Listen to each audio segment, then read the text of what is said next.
Welcome back to another episode of How Did They Grow? I created this podcast because I wanted you to learn how other coaches, freelancers, service providers, and course sellers are growing their business, landing 10 to 20 new clients every single month, paying them 50, 100, 200K months. See, if they've done it, you can too. And that's just the reality. And I want you to listen to these podcasts to understand what strategies are they using, what techniques are they exploring, because it's in these gems that you can apply it to your business and actually scale things up. When you're ready and you feel like you actually want to learn practical, proven methodologies, or even you want to hire a team that can build you a profitable personal brand, book in a chat with our team because we can guarantee you go viral and guarantee you get clients for your business. And welcome to the show, guys. Today we have on Stacy Savage. This is the How Did They Grow podcast. Stacy, tell us a little bit about yourself. Hi. Stacy Savage here. I'm born and raised in Southeast Texas near the Gulf of Mexico. I'm not calling it the Gulf of America, the Gulf of Mexico. And my parents actually worked for oil refineries. And I grew up under the brown, hazy skies and rotten egg smells of the Texas oil and gas industry. So, their jobs put me and my two sisters, raised us, put food on the table, clothes on our backs, sent us through school. But we were also plagued, our family was plagued with health issues. And it wasn't just our family, that's the whole region is highly polluted. And so, I moved to Dallas after I graduated high school to go to attend University of Texas. And I started getting a real sense of who I was as a person. And it wasn't until I moved to Austin in 1999 that I really took it to another level of discovering who I was, what I stood for, and the politics that I wanted to support. So after 9 years of slinging fajitas and serving margaritas at a Mexican restaurant, I thought there's got to be something better out there for me that will give me more purpose and passion. So I found an article in the newspaper or just like a little advertisement, and it said, "Get paid to fight the man." And I was like, awesome. Who's the man? I was so undereducated about civics, politics, voting, environmental justice, human rights. We didn't really, as a family, we didn't really talk about all of that growing up. It wasn't dinner table conversations. And so I started at a nonprofit doing door-to-door grassroots community organizing, where I got the opportunity and the privilege to talk to hundreds of thousands of people over the course of 9 or 10 years, where we would discuss on their front porch, issues like the environment, recycling, zero waste, as well as just political accountability and holding public officials who are elected into office and hold all the power accountable to those of us, the taxpayers that pay their salary and should be representing us in the state house or at the local county level or the city level, maybe even the federal government level. So we did environmental campaigns where we knocked on doors, and we got built a strength in numbers campaign, and at our peak, about 50,000 members, where we could go in and march into the state legislature and lobby for a computer take-back law, where we passed that unanimously through the House and the Senate. All Republicans, all Democrats, all independents voted yes to make sure that equipment manufacturers like Dell, HP, Apple, once their computers and peripherals were, I guess, obsolete, maybe busted at the end of the life, that they have to take them back, that they have to recycle them responsibly and for free for consumers in Texas. And so this keeps these toxic electronics out of our landfills. These contain lead and mercury and arsenic. They don't belong in landfills. And it gives the companies more materials to work with in order to remanufacture their products into new computers. So if they're recycling these materials responsibly, they are just putting them back into their production model and using them. to make new products on the store shelves that we see at Best Buy or Walmart or Target. So it's kind of a closed loop system. And we repeated that victory 2 years later at the legislature again, 4 years later, and we got televisions as part of the legislation as well. So we got a new piece of legislation for television recycling in Texas. We got 6 no votes in the Senate and 12 no votes in the House, but that's still 90% because we have 181 legislators in Texas. So not only did we pass state legislation, we passed plenty of local ordinances here in Austin that require businesses to recycle, that require curbside composting for food waste for single family homes, and several others. So the strength in number strategies that we used, because we did door-to-door grassroots community organizing, was really well worth it. Because not only was the public educated, they found their power and they were able to put that toward making change within our state and at our local level as well here in Austin. I think that's amazing. And as you said in the beginning, it's something that you and your people kind of pioneered.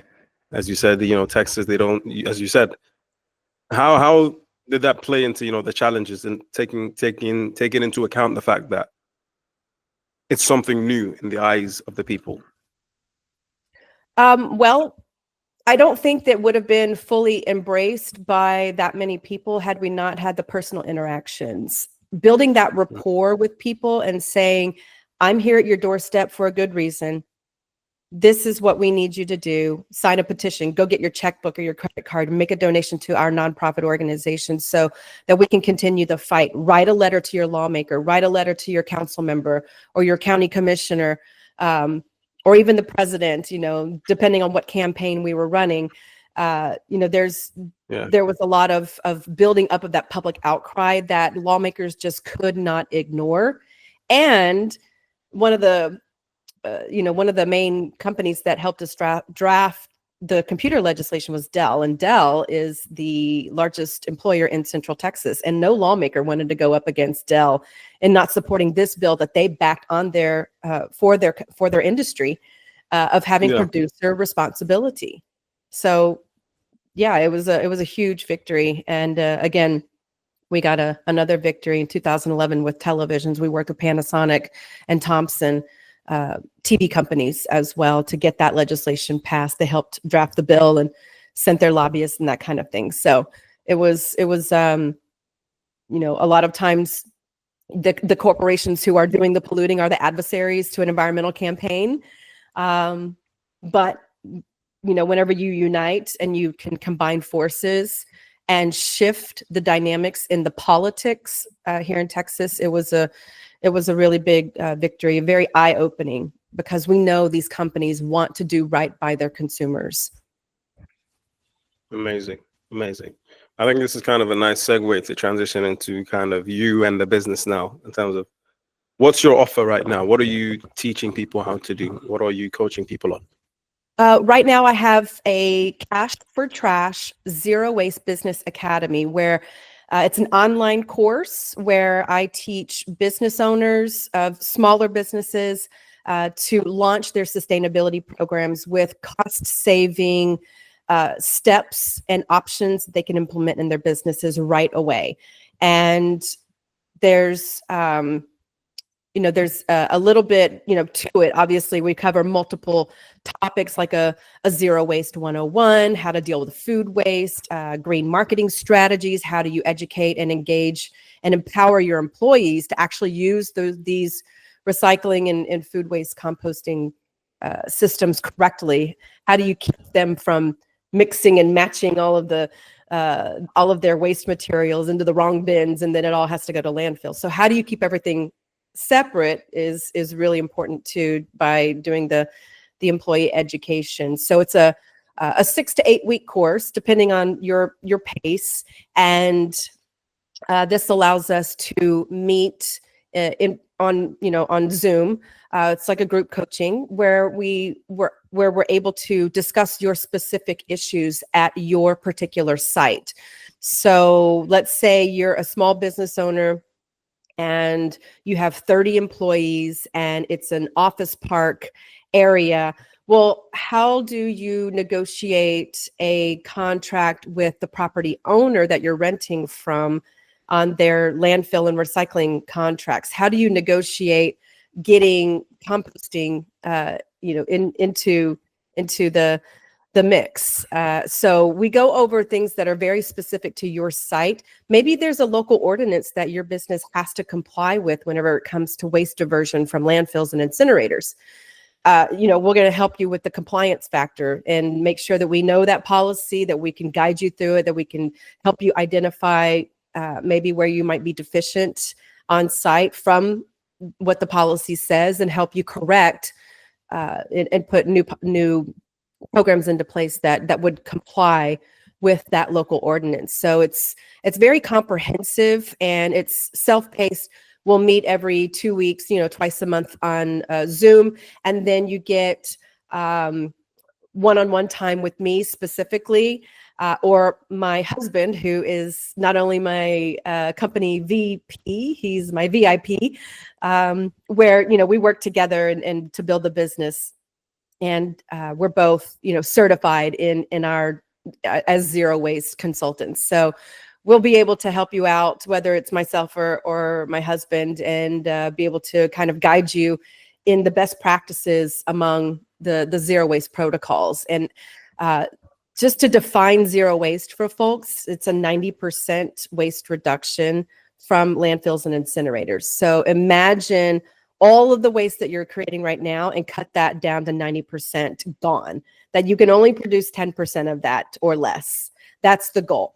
And how do we do that? We take a look at your internal structures, your purchasing decisions and policies. We take a look at your internal operations, who's in charge of what. We'll interview them.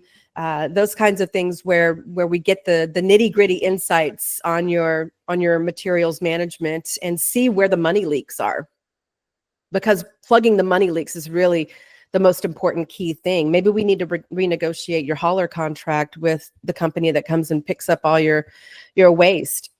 How are we going to save you money whenever it comes to that? Well, we're going to do a right sizing analysis.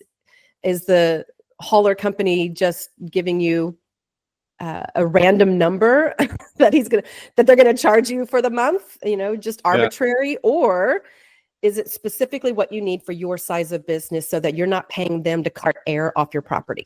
I hope you're enjoying this podcast. I hope you're taking notes. I hope you're learning so much practical wisdom, because that's what I really wanted from this podcast. Now, I just want to quickly say, if you're looking for a team that can actually help you explode and go viral with your personal brand with proven methodologies, I say this because I've been doing this for the past 5 years. We've got a team of 30 people who are ready to go ahead and explode your brand so you can get clients begging to work with you. Have a chat with one of our advisors. You can book in a chat using one of the links around this video, because that chat might just change your life. Amazing. And I love what you said about, plugging the money leaks. In business, we say removing the bottlenecks, Yes. in terms of your system and all that.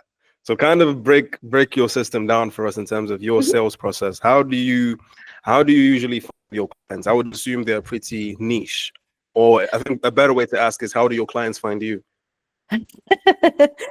Yeah, but it's a very niched segment of the business world. Yeah. Many times it's the sustainability managers that work for a company. Sometimes they are well trained in water conservation or energy conservation, green building techniques, but they don't quite know much about waste issues. And so that's where we come in with our expertise. So the way that we reach out is, we have cold emailing, of course. We do a lot of email marketing, as well as LinkedIn is a really great source for us as well. And, just building the personal relationships and getting to know the people who are your ideal client, who that this service can help them. And reaching out, doing a lot of video content that provides free value for people, gets our name out there, and just kind of puts up a little beacon in the air. This is what we do. Anybody who wants to come and find us, we're over here. So I just kind of raise my hand and say, do you want these services? And we do that through, like you were talking about before we started our call, with all the social media platforms that are out there. How do we narrow it down? And you really need to pick your top 5. So for us, that's Facebook and Instagram, TikTok, as well as LinkedIn and YouTube. We do a little bit of Pinterest, but I haven't had much success. I don't think I've figured out Pinterest quite well enough, but those are the top 5 for us, at least, where you can find us. And then we've got our website as well. And yeah, it's just word of mouth is really big for us as well. There's thousands of zero waste consultants across the world. And we have several groups, not only nationally, but regionally, where we can reach out to consultant peers in our industry and ask if there are any projects that we can get involved in, or if I have a project that I need assistance on, I can reach out to my network and say, hey, who can meet me in this city on this date to do a waste audit for this size of company? And we're going to need, your expertise to help us figure out, where the waste issues are. And so, yeah, we'll have people chime in and say, hey, we can do it. And we'll coordinate from there, of course. So it's, the word of mouth has really been kind of our bread and butter for the last 12 years since we started the company in 2013.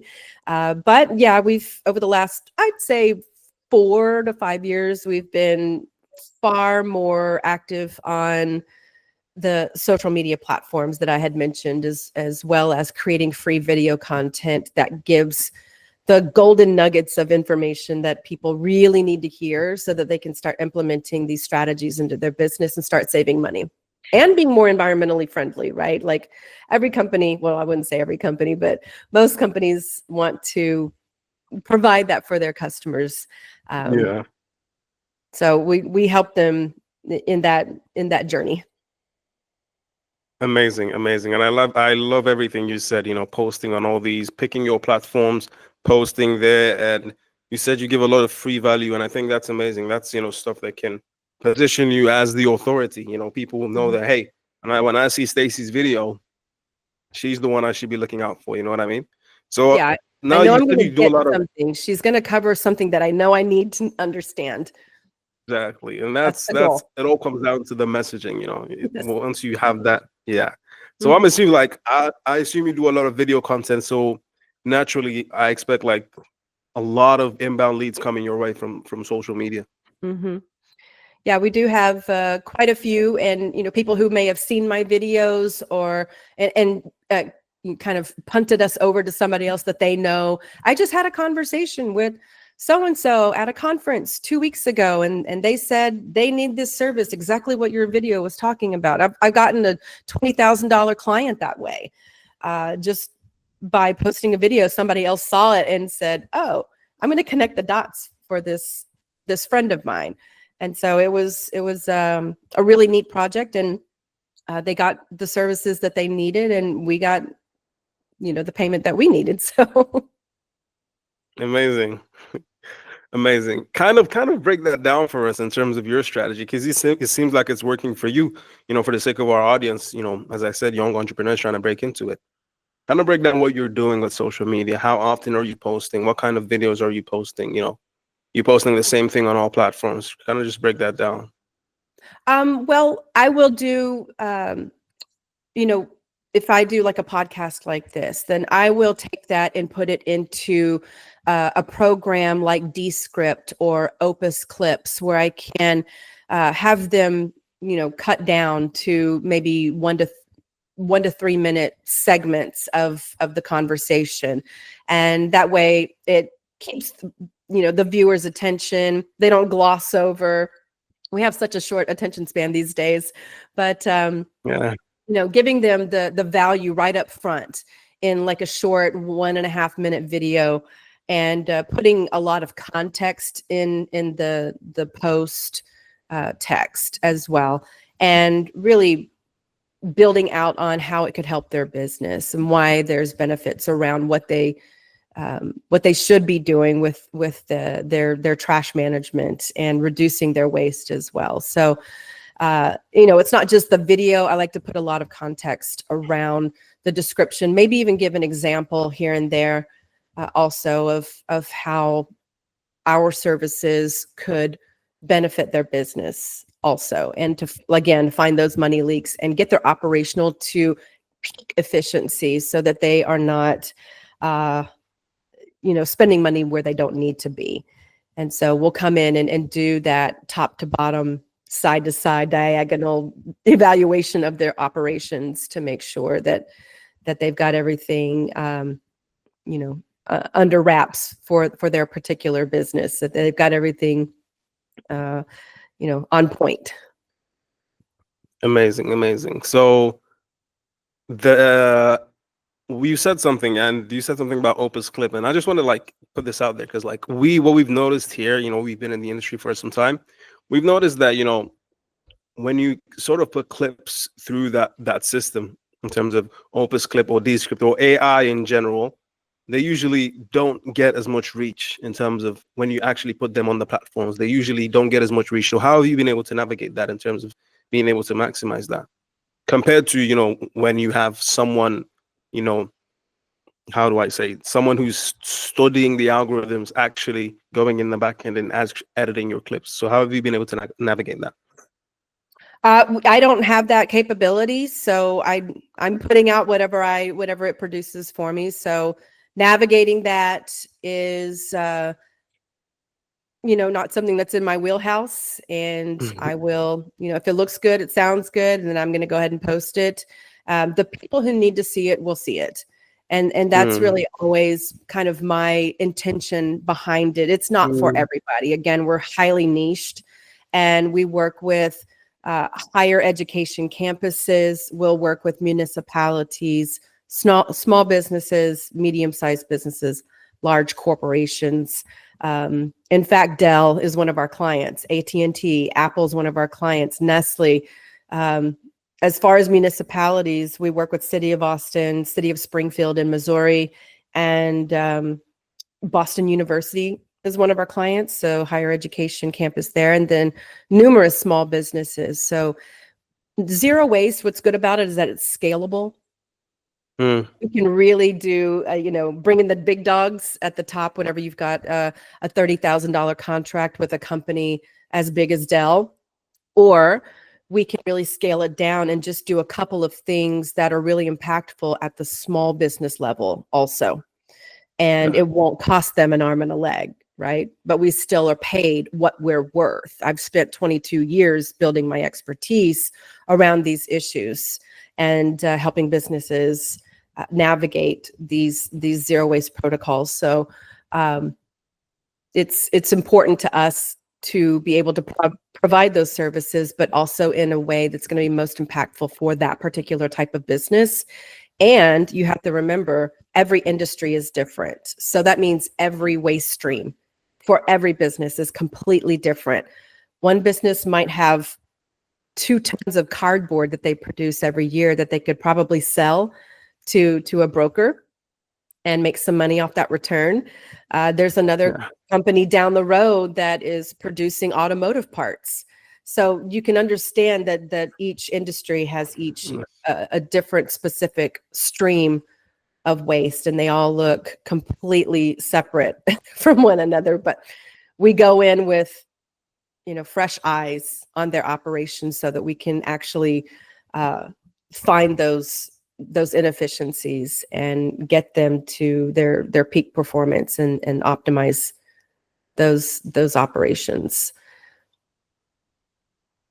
Amazing. I think that's an amazing answer. You said that every niche is different, and in terms of the putting out that type of content, you said the people who need to see it are going to see it, and I think that's true, especially for something that's very, very niche. And I'm a big believer in setting your intention and then Mm. letting the universe do its job. So Right. that's why they Definitely, come to definitely. me. I attract business. I don't have to do much work or effort whenever it comes to seeking business. They come and find me. But it's because of the good content that we put out that is relevant to those who need to see it, and they are inspired to act right away and contact us. Amazing, amazing. And how does that work, on social media? Do you put call to action in your videos? Do they go straight to the DMs? How does that play out? Definitely. We'll put all sorts of different types of calls to action. So it could be, visit our website, or here's the contact form on our website, or, give me a call, just talk to me. I will be the one picking up. I've got the cell phone is right behind me for our business. I pick it up and I'm the one who's on the phone talking to you. So you get personal service right away from the get-go. And then, also just on social media, just asking people to share this around, or if there's any people that they may know who are in a position of sustainability manager or facilities manager, or, something along those lines, to where we'll say, forward this to the person that you think would benefit them the most from viewing this video. Maybe it's in their career, and they want to bring these tactics to their boss, at their facility or at their building. And so we'll do all kinds of different calls to action. And then once we get them on the phone, we can have that free, 15, 20-minute strategy session to see if we're a good fit.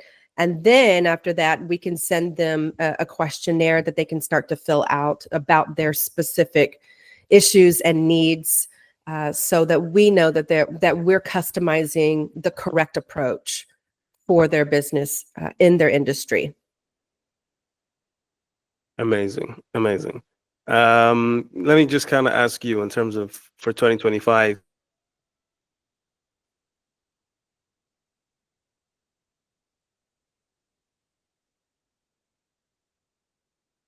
I don't know how it's in 2025. Sorry, you froze up a little bit. Could you repeat the question?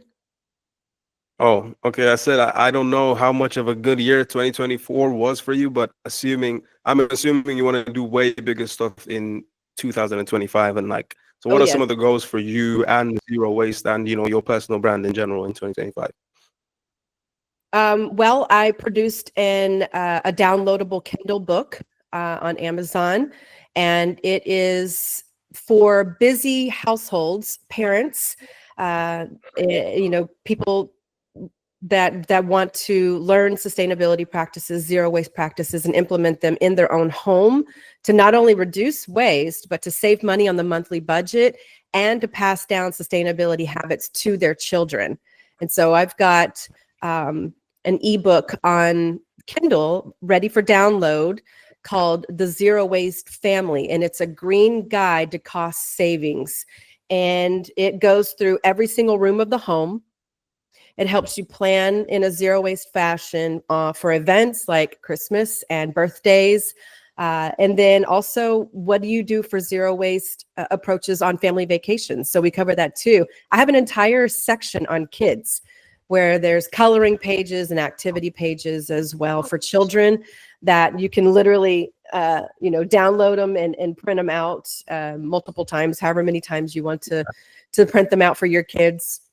And this way they can have recycling activities where they're learning from a very young age how important it is for people to just not throw everything away, and have better purchasing habits as well, making better decisions around their purchasing decisions.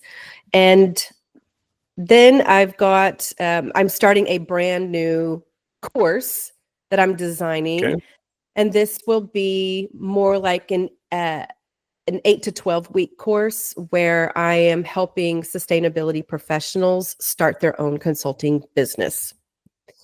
And so this will be an additional course that we'll offer, and I'm hoping to launch it by Earth Day of 2025, which will be on April 22nd, a day after my 50th birthday. Amazing. Wait. Your birthday is April 21st? Do you Yep. believe mine is on April the 20th? Is it? All right. Yes, I missed Earth Day by one day. Yeah, You'll have to take it up with my mother. I missed it by 2. So, fellow Tauruses, unite. So the course for helping people build their own consulting business is it's kind of in the same realm of the other course that I talked about, where we help managers and business owners implement zero waste strategies into their business for cost savings. This focuses more on the sustainability professional that's either just graduated college with a degree in sustainability. Maybe they are they're in the rat race 9 to 5 and they are just done with it and they want something that is more purposeful, and they've got a real passion around green issues and sustainability.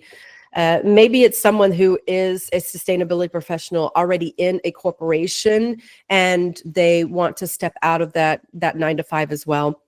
And they want to bank on their expertise that they've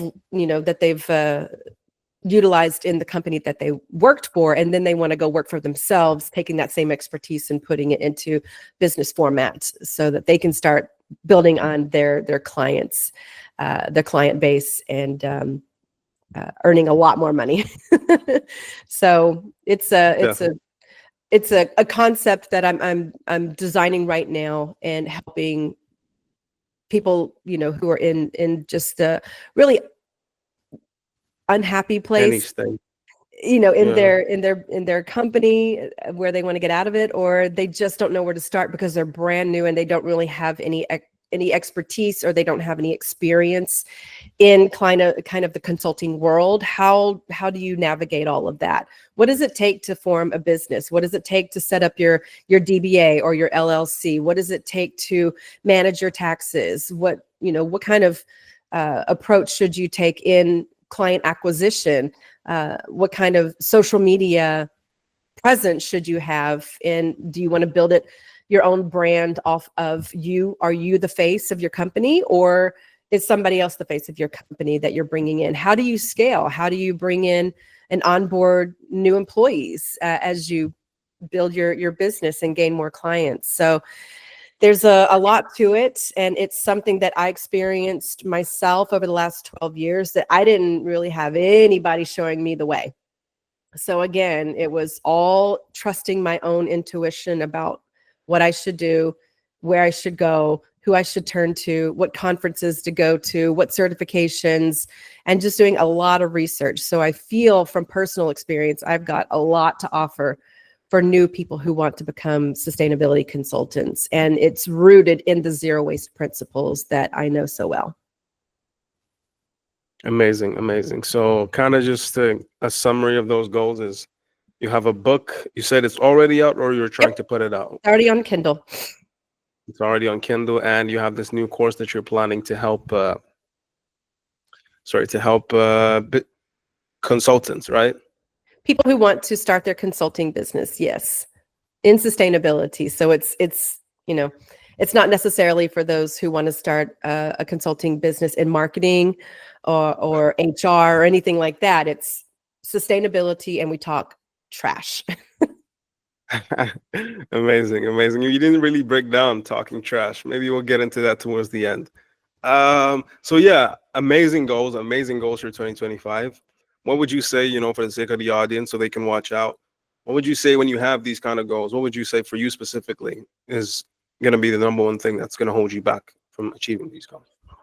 The number one thing that would hold me back? Yes.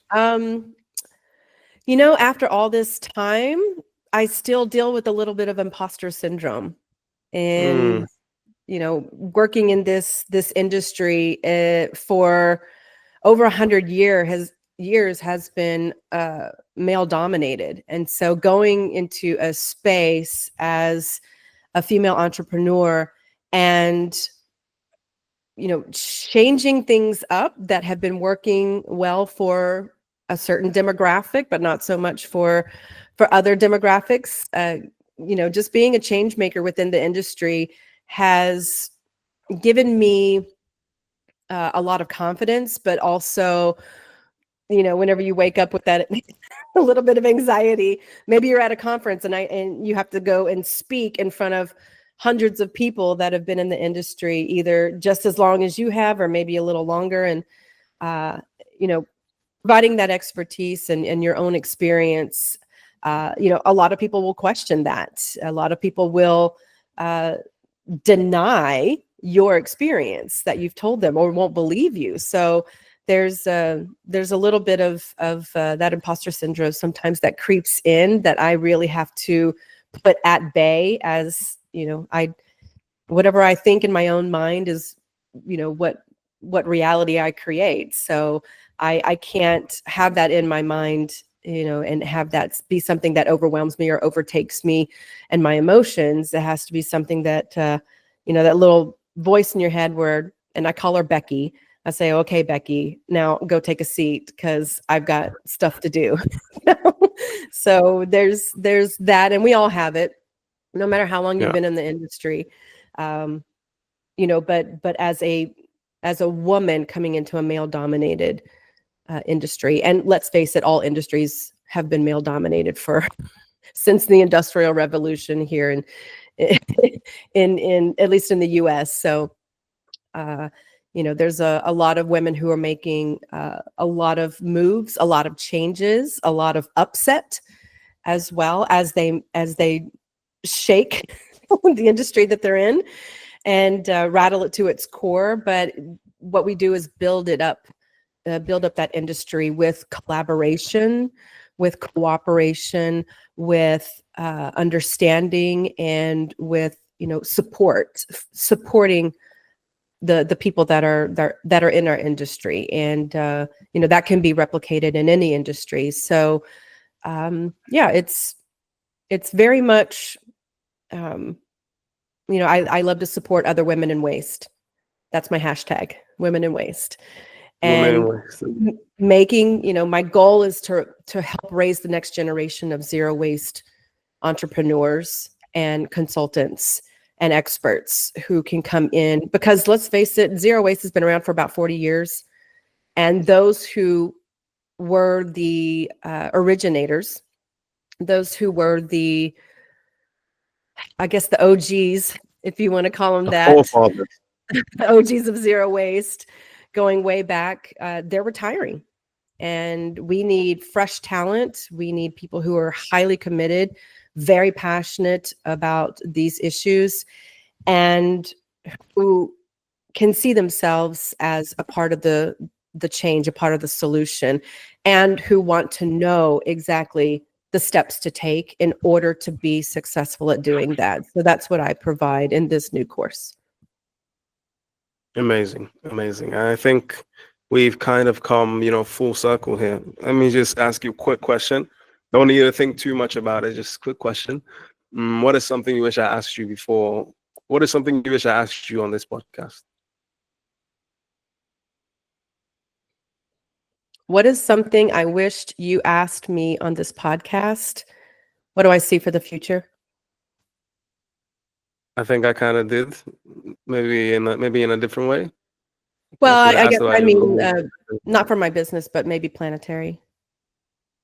Okay. I'm getting I really, again, getting the next generation of zero wasters up to speed and feeling confident in the services they can provide for businesses that do want to take that route of reducing their waste and being more sustainable.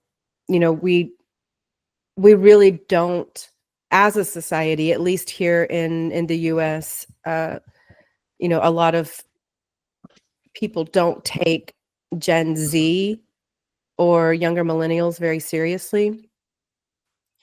And, I look at people like Greta Thunberg and, lots of other people who are coming into their own. I mean, these are people who are coming out of college, they're getting their first job, and they are feral. And I love that about them. They want to see change. They have been raised in a doom and gloom situation since they were born. And, they want to live in a free society that is not drowning in plastics. They want to be able to breathe clean air, drink clean water, and eat food from clean soils. So I don't think it's too much to ask. And so I want to support those who are finding their way and help them, with my little beacon over here, help them find the path to taking action and making a career out of it. So there's lots of people out there who want to do this but don't know where to start. And so I think the future is very bright because these generations are just, they've had it. They're up to here with the BS that's coming out of federal government or state government, and they are not afraid to put their bodies on the line. They're not afraid to speak up. They are not afraid to expose these polluting corporations online on their social media going viral. They're not afraid to expose corporations that are greenwashing, saying one thing that around sustainability but doing another. They're not afraid to expose industries that are completely immoral and corrupt, that use child slave labor, that deforestation, those kinds of things. They're not afraid. They are fed up, and I am here for it. I want to do everything possible to support them in their endeavors. And if they want to make a career out of it, and they want to get in on the inside of these corporate operations and make change from the inside and help these businesses clean up their act, that's what I'm here to do. Amazing. So, kind of a nice way to end. So where can the people, just go to find out more and learn about your work? Yeah, so our website is zerowaste.org, and that's the number 0, the digit, waste.org. We're based out of Texas, so you can reach us on our business line at 512-693-7677. And then on our social medias, it's just at Zero Waste Strategies. But on TikTok, you can find me personally under the Texas Trash Talker. Amazing. This has been an amazing one, Stacey. Hopefully we can get on some other time and talk some more about trash. Oh yeah, I've got a lot more to say. I really hope you enjoyed this podcast. I want you to go away and execute everything there is that you've learned. Now, one thing I will say is if you're in a position where you're ready to actually take things to another level, you want structured, clear guidance, you want a team that can actually help accelerate you, book in a chat with our advisors. Why? We can blow up your personal brand to attract clients begging to work with you. All you got to do is book in a chat with our advisors and we can help make it happen. Sound fair enough?